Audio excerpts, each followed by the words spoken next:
That's their flagship model right now. All right. I had, what did I have? I had this one. I had this one in the past, which was that was one of the best juicers I ever had. The Juice Fountain Duo. This is a blender and a juicer in one. It has a blender attachment that you could put on top. So if you get this, you have everything you need. Okay.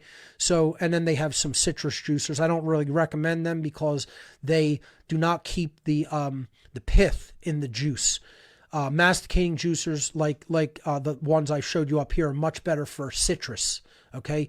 So, you could watch Jay Kordich on juicing. He's somebody I really recommend watching his videos. He passed away a few years back.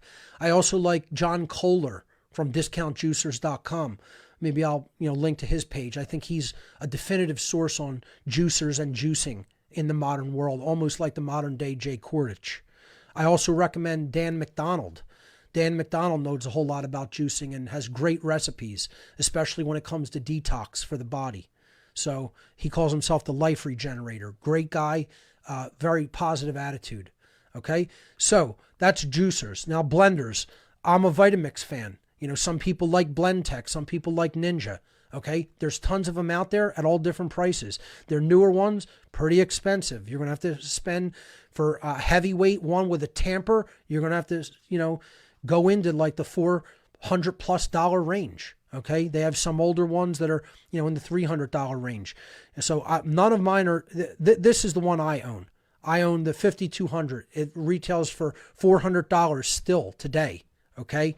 When I got it, it was even more than that. It was like $475, $465, something like that. So, they've only come down a little bit in price, but I'm telling you, you could start with a cheap blender and work your way up to one of these, but I'm just telling you, there's no substitute for something that works like these things do once you see them in action.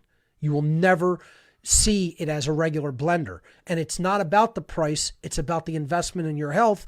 You're spending a couple hundred, so you don't have to spend a couple $100,000. Okay? You got to look at it that way. Okay?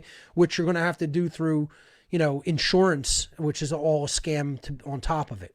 All right. So that being said, I'll jump back in and finish some of the other things that I want to recommend. And I know we're limited on time. I think we have like 2 minutes. Okay.